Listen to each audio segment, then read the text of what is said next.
Seja muito bem-vindo e muito bem-vinda a mais um episódio do Papo em Dia.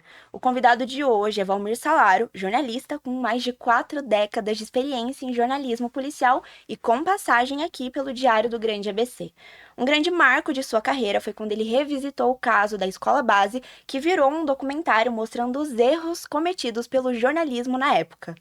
Valmir, seja muito bem-vindo, é um prazer recebê-lo aqui no estúdio do Diário. Eu que agradeço o convite, Rayane, e também ao pessoal, aos colegas do Diário do Grande ABC, onde eu tenho um carinho muito grande, porque é aqui que eu comecei a pensar em ser repórter de polícia. Obrigado mesmo.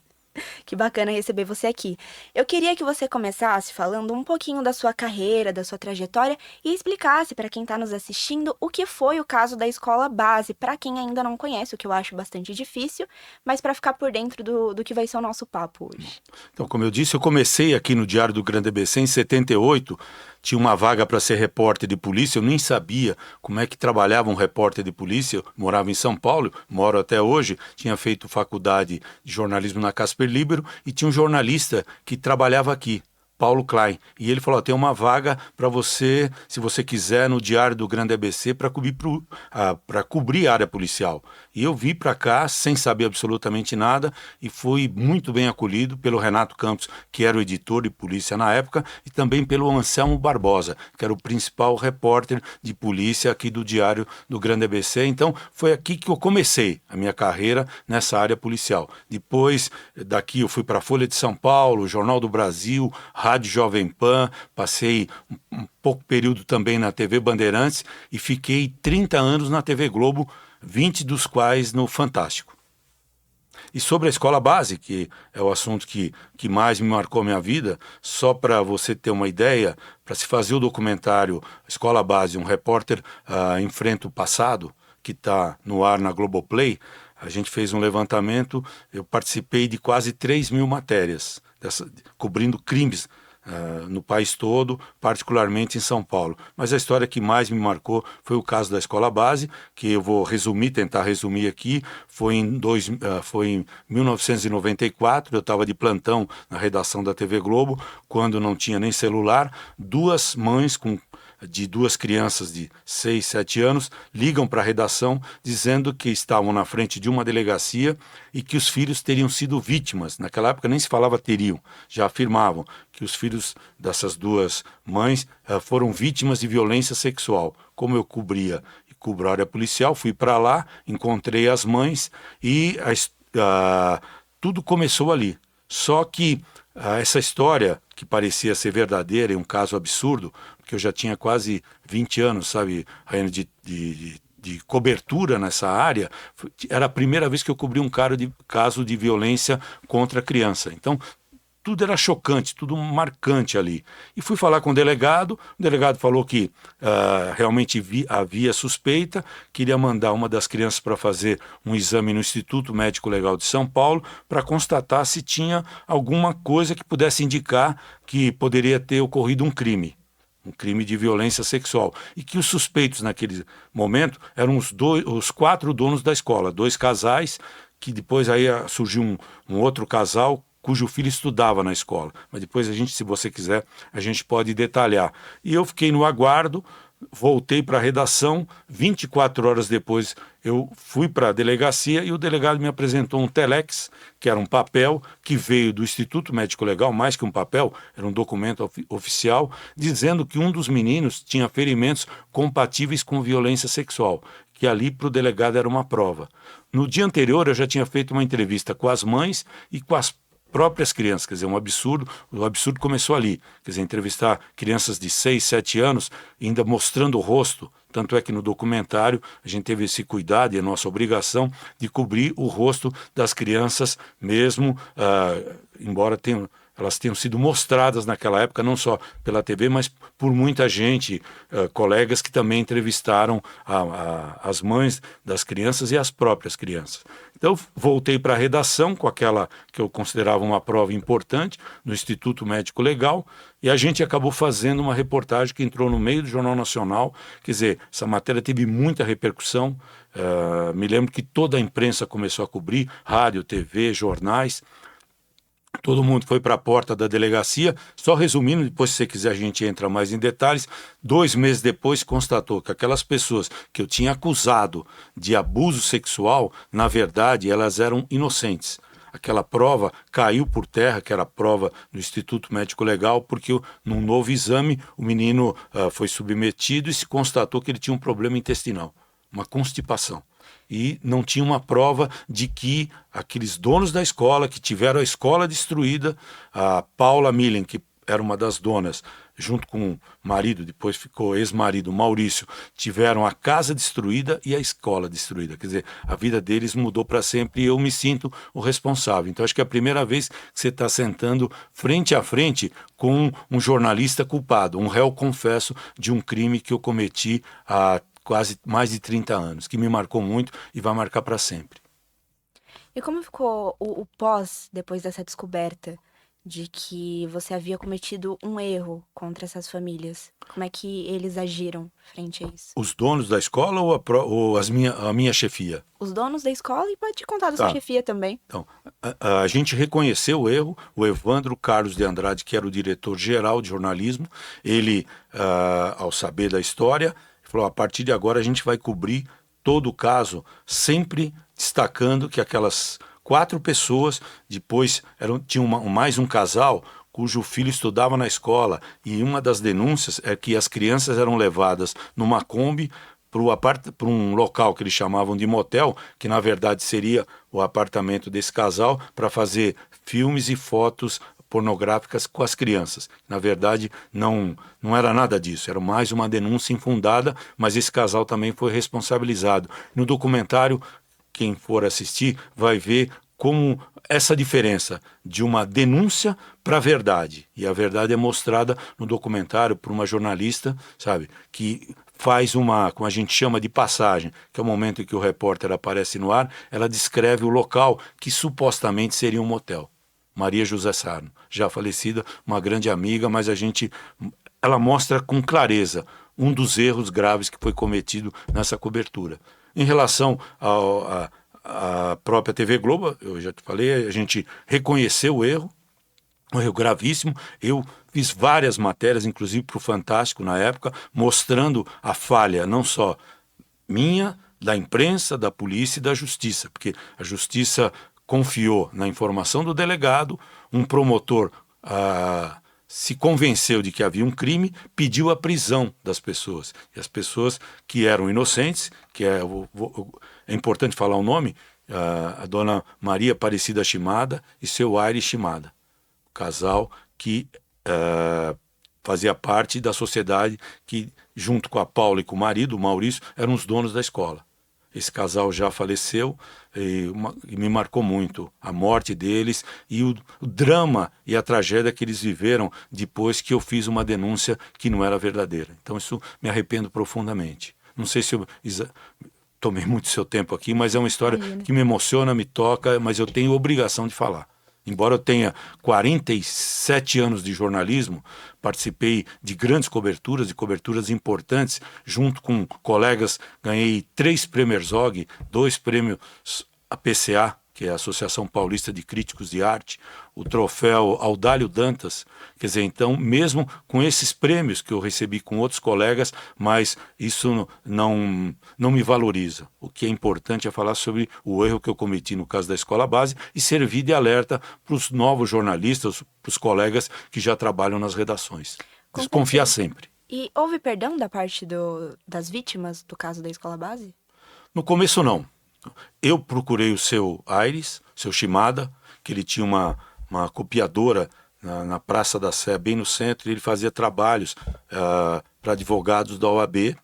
Tanto é que essa denúncia contra ele pegou os advogados e ele também de surpresa, ele sempre negou e realmente ele era inocente. Ele não me perdoou no começo. Tanto é que no documentário tem um trecho, ele falando na época, não para mim, mas para um grupo de estudantes que foram falar sobre o caso da escola base e gravaram com ele. E ele conta detalhes, o que eu fiz para ele e o que ele pretendia fazer comigo.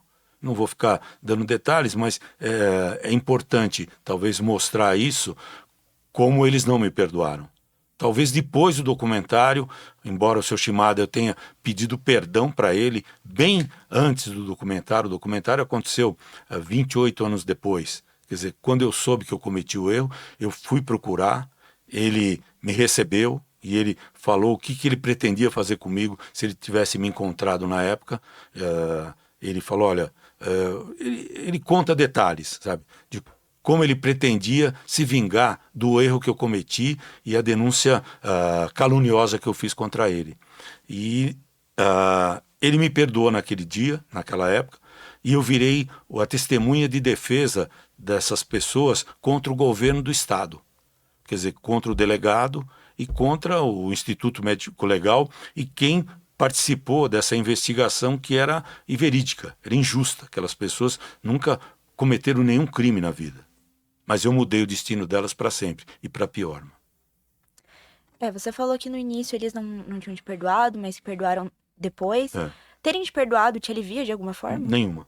Eles me perdoaram, muita gente fala, porque o documentário é visto muito por estudantes e de jornalismo e estudantes de direito, e todo mundo que me conversa comigo sobre o documentário fala que eu não sou o único culpado, mas eu queria mostrar a minha culpa. Eu quero que as outras pessoas que se sentirem culpadas venham a público um dia e reconheçam. Sabe? Tem o delegado nessa história, tem as duas mães, tem uma legista do Instituto Médico Legal, tem o promotor do caso, tem o juiz, embora o juiz ele participe do documentário e ele dá a posição dele naquela época, ele fala a respeito, sabe? Ele falou que naquele momento o que ele tinha de prova era suficiente para decretar a prisão das pessoas. No documentário, você fez um pedido público de desculpas às vítimas.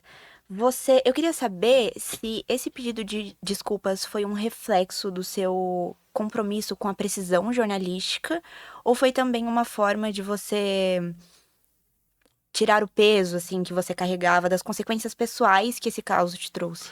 Eu acho que, eu acredito que as duas coisas fazem parte também da minha vontade de fazer o documentário. Esse documentário ele surgiu de uma conversa com Alain Graça Ferreira, que é um produtor brilhante do Fantástico. A gente trabalhou muito tempo juntos, a gente viajava junto e sempre nas viagens eu comentava sobre o caso da escola base,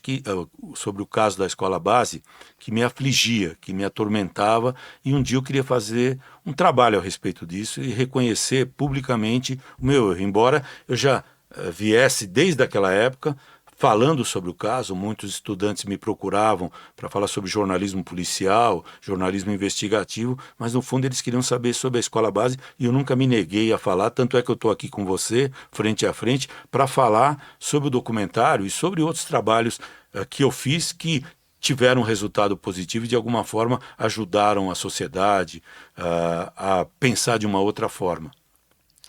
Você comentou que você trabalhou aqui no Diário do Grande ABC no final dos anos 70, início dos anos 80, e eu queria saber como você tomou a decisão de continuar seguindo na carreira policial, porque você veio para cá como uma oportunidade, digamos assim.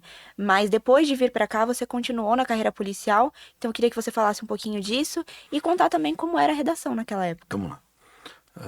A hora que eu cheguei aqui, fui recebido por você, depois subi na redação, falei com os diretores, só me repete o nome para eu não esquecer. O Evaldo, o Newton e o Rafael. Quero agradecer a atenção, sabe, o carinho e a gentileza que você e eles me trataram. Eu fiquei emocionado, porque é aqui que eu comecei.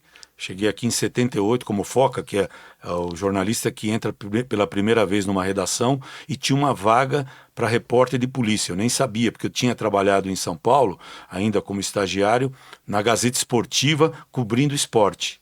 E o Paulo Klein, que era um jornalista que fazia faculdade de jornalismo na Casper Libero e trabalhava aqui na área de artes e entretenimento, na época se falava, acho que divirta-se, agora mudou, né, entretenimento, falou, Valmir, tem uma vaga lá. Eu vim para cá, fui recebido pelo Renato Campos e pelo Anselmo Barbosa, que começaram a me ensinar, eles tiveram muita paciência comigo, me ensinaram a ser o que é um repórter de polícia. Foi a primeira vez aqui que eu vi uma pessoa assassinada na vida, numa rua de terra, em Diadema, aqui na região, que me marcou para sempre, e eu tenho flashes dessas imagens, e de lá para cá, eu saí daqui em 81, fui trabalhar na Folha de madrugada, na agência Folhas de madrugada, para ver que era a violência naquela época. Já existia a violência da própria polícia, a Rota era uma polícia temida na periferia e até amada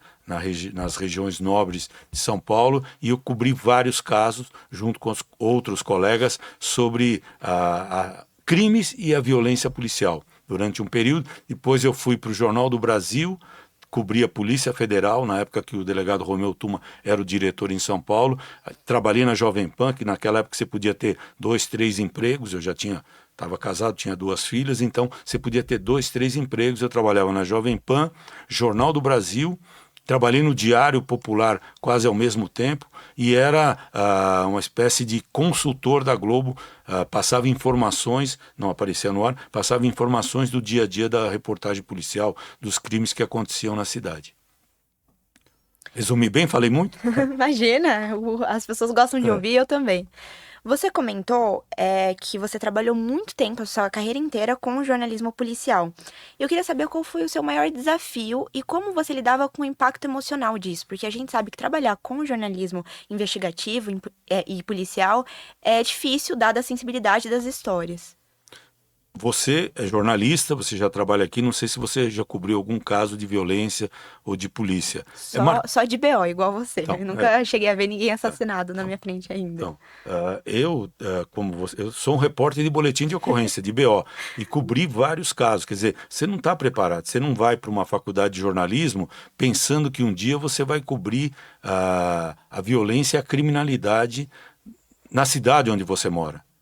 E de 47 anos para cá mudou muito, a polícia se especializou, ficou mais bem preparada, mas também comete atos de violência, muitos policiais acabam ficando impunes, mas o crime aumentou muito. Quer dizer, hoje a gente tem facções criminosas espalhadas no país todo, a gente vive e convive com o primeiro comando da capital, PCC. Então, é uma área muito complicada para cobrir. E quando a gente faz faculdade de jornalismo, ninguém fala sobre isso, né? As pessoas não tem um apoio psicológico. Nenhum. O policial que escolheu ser policial, também, o policial militar também, hoje no Brasil, particularmente em São Paulo, não tem esse apoio psicológico que teria que ter para enfrentar cada vez mais o aumento do crime e da violência, não só em São Paulo, como no país todo. Mas é uma outra questão. Mas a gente, na faculdade, ninguém fala, ó, você vai ser repórter de polícia, então você vai fazer vai ter um acompanhamento psicológico, alguém vai te orientar. Quando você cobrir o seu primeiro crime e você vê a pessoa assassinada, você vai voltar, antes de escrever a matéria, você vai conversar para falar do seu sentimento. Não existe, isso é um sonho, né? Não existe isso. Você vai para a faculdade, se forma em jornalismo, o primeiro caminho é o caminho da área policial, porque é mais fácil. Porque ninguém quer cobrir essa área, só para falar como... eu sempre tento falar com os colegas, eventualmente me chamam para ir em faculdade, tem 50, 60 jornalistas que estão ali querendo ouvir algumas histórias policiais, e eu pergunto quem quer ser repórter de polícia. Lá no fundo, 3, 2, assim. Bem de uma forma canhã, ninguém quer ser repórter de polícia. Você pode até entrar numa redação, que é a porta mais fácil para entrar numa redação, numa grande redação, talvez aqui também, cobrindo a área policial. Mas a hora que você está dentro da redação, você já está estabilizado, né? Você já tem uns contatos, e você vai querer sair da área de polícia para cobrir esporte, política, economia, são áreas, entretenimento, são áreas mais valorizadas. São mais nobres no jornalismo. Poucas pessoas, poucos jornalistas querem continuar cobrindo polícia, porque é muito difícil. E, Valmir, se você não tivesse ido para a área do jornalismo policial, você teria alguma editoria de interesse que você gostaria de ter feito? Esportes, cultura? Na verdade, a minha intenção era ser médico. Prestei vestibular, eu tinha muita dificuldade na área de exatas, prestei vários vestibulares e não consegui. Mas eu já fazia jornal numa escola estadual lá na Vila Guilherme, chamado Primata, que era imprimia num mimeógrafo, que é uma máquina a álcool que você gira e sai impresso. Eu tinha um jornal chamado Primata. E meu pai já trabalhava em jornal, ele era revisor da Última Que Hora, legal. do Diário de São Paulo, Diário da Noite, ele trazia os jornais. Mas eu queria ser médico, infelizmente, não tive capacidade para isso, e eu tive essa oportunidade de fazer jornalismo, e surgiu uma vaga aqui no Diário do Grande ABC, lá em 78, Entendi. no século passado, e eu comecei a fazer polícia e depois, muitas vezes eu falo isso, o meu rosto e minha voz é do crime. Muitas vezes eu estou em algum lugar, as pessoas não me reconhecem pelo rosto, mas se eu falar alguma coisa numa farmácia, numa padaria, as Já pessoas olham e falam, já associa, ouvi né? essa voz. É a voz do crime. E Valmir, como era, era não, né? É. Você comentou que muitos jornalistas que estão começando agora não gostam da área policial.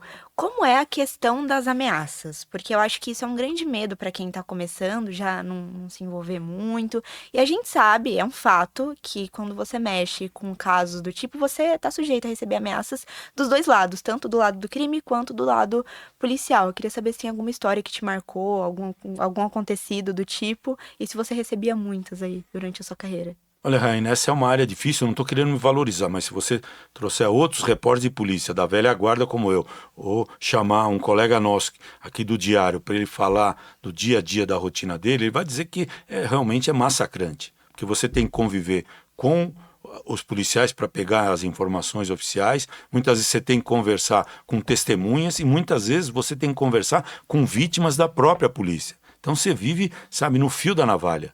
É uma área complicada para cobrir. E eu não vejo melhora. Por isso que eu te disse que ninguém quer cobrir essa área. Porque vale a pena? Emocionalmente vale a pena? Profissionalmente vale a pena? Sabe? Financeiramente vale a pena? Eu não sei. Eu faço essa pergunta, teria que, como eu disse, trazer um colega nosso aqui, já da nova guarda, né, um novo time, para falar, porque é muito difícil. Então você tem que andar ali, sabe, num terreno bem, sabe, bem movediço, assim, sabe, bem com muito cuidado, ouvir muito, conversar sempre, não se achar que você, por trabalhar num jornal, numa rádio, numa TV, você tem poder nenhum. O caso da escola base é isso. Eu não tenho nenhum poder, não sou super-herói, não sou nada. Eu sou um jornalista, um repórter que cometeu um erro muito grave e tinha a obrigação de reconhecer o erro. Mas trazendo aqui para a sua pergunta, eu não quero fugir, você me traz de volta, por favor. Imagina. Então, é difícil, depende do dia a dia que você vai cobrir, qual o caso que você vai cobrir, se é um caso de violência policial, se é um homicídio, se é uma rebelião, se é um grande roubo, um grande sequestro, um roubo com refém. Então, você recebe, eu poderia te contar aqui alguns casos em que eu fui ameaçado, recebi ameaças, eu e minha família, e não muito distante, durante 2, 3 meses eu tive que andar com seguranças que iam na minha casa, Nossa. me levavam para trabalhar, porque eu recebi uma ameaça de um empresário em São Paulo, acusado de agredir e estuprar mulheres, um homem muito poderoso, ah, chamado Tiago Brenan, e ele fez ameaça. A direção da TV Globo na época interpretou o que ele falou para mim, gravado, que ocorria um risco, porque hoje seria eu, amanhã seriam os meus filhos. Então, durante um período, eu tive que andar com segurança para trabalhar. As minhas filhas tiveram que tirar, por orientação da segurança da TV Globo, tudo que elas tinham nas redes sociais, fotos de filhos, delas mesmo, para não deixar rastro para que pudesse haver uma vingança. Eu convivo com isso. Eu não me sinto tranquilo. Até hoje. Tá sempre em estado de alerta, Sempre em então? estado de alerta. Acho que como todo policial, muito mais, porque ele está na frente de batalha, ele está ali enfrentando o crime, combatendo o crime, entendeu? Mas eu me sinto muitas vezes angustiado, ameaçado, e essas histórias ficam o tempo todo na minha cabeça, não somem. Você sente que por ter trabalhado tanto tempo com o jornalismo policial, isso te torna uma pessoa mais fria? A minha mulher, com quem eu tô casado há 43 anos, ela fala que eu jamais deveria ser repórter de polícia porque eu tenho o coração mole. Ela deveria ser, entendeu? Então, eu me emociono com cada uma, porque não tem como, sem desmerecer e desvalorizar o trabalho de um legista, que tem a obrigação de fazer autópsia junto com o médico de uma pessoa que foi vítima de uma violência. Mas eu não tenho esse preparo. Eu me emociono, como eu falei para você, eu me lembro do primeiro crime que eu cobri em Diadema, em 78. Foi a primeira vez que eu vi uma pessoa assassinada na minha vida. E na época eu era solteiro, de madrugada eu acordava gritando. Eu ia perguntar isso agora, se você consegue dormir tranquilo. Porque eu assisto um filme de terror e eu já acordo desesperada de madrugada, no mínimo 3 vezes, por isso que eu não assisto. Então, assim, eu acho que ter contato com crimes assim me faria dormir noites muito mal dormidas. Então, além disso, você vê a vida de uma forma com pouca esperança e cinza. É como eu vejo. Depois de cobrir só na TV Globo 3.000 crimes, que é assassinato, roubo, sequestro, chacina, sabe? Sequestro com refém. Aqui no ABC, na época que eu já estava na TV Globo, cobriu o caso que ficou tragicamente conhecido como foi o caso Eloá. Eu estava lá na hora que o Lindenberg, o ex-namorado da menina, dá um tiro nela. Eu ouvi o tiro. E tudo que aconteceu em volta e cobri durante muito tempo o caso. Então marca, todos os casos marcam. Eu sou, acho que uma pessoa, quando eu entrei aqui, era uma pessoa, hoje eu sou outra. Quer dizer, eu envelheci, continuei cobrindo a área, e onde eu fui contratado, as pessoas me cobram para eu cobrir a área policial. Ninguém vai me chamar para fazer área política, econômica ou entretenimento, muito menos, né? Ou esporte. Entendeu? Então, você fica marcado para sempre, não tem como, muda a sua vida, sua rotina, o cuidado, porque eu trabalho e moro aonde a violência acontece. Não é que eu moro em São Paulo, sabe, num bairro e ali não tem violência. Não, a minha família está na rua, a sua família está na rua, as minhas filhas estão na rua. Então, o risco de você sofrer uma violência é muito grande, e os números mostram isso. Só que as autoridades dizem que estão combatendo o crime, que diminui, etc. A imprensa, eu acho que cobre muito mal, só cobre o dia a dia do crime, quer dizer, mostra o caso, que também é importante, mas teria que se aprofundar, como se cobre economia e política nos meios de comunicação, na grande mídia. Essa área de segurança teria que ser abordada com mais frequência e com mais espaço.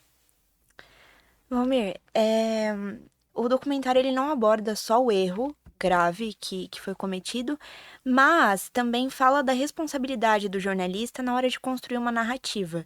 Eu queria saber, nesse tempo que a gente está agora de redes sociais, onde as notícias correm muito rápido com Instagram, TikTok e todas as outras plataformas que a gente tem disponível, como equilibrar o apurar bem, a checagem de fatos, com essa pressa de publicar tudo muito rápido? Você me corta se eu me estender aqui, Raine. Fica à vontade, a gente quer ouvir suas respostas mesmo. Tem a questão do furo jornalístico, que é o sal da profissão. Você trazer uma informação em primeira mão, e desde que ela seja verdadeira, não como o caso da escola básica, que era tudo uma farsa, né?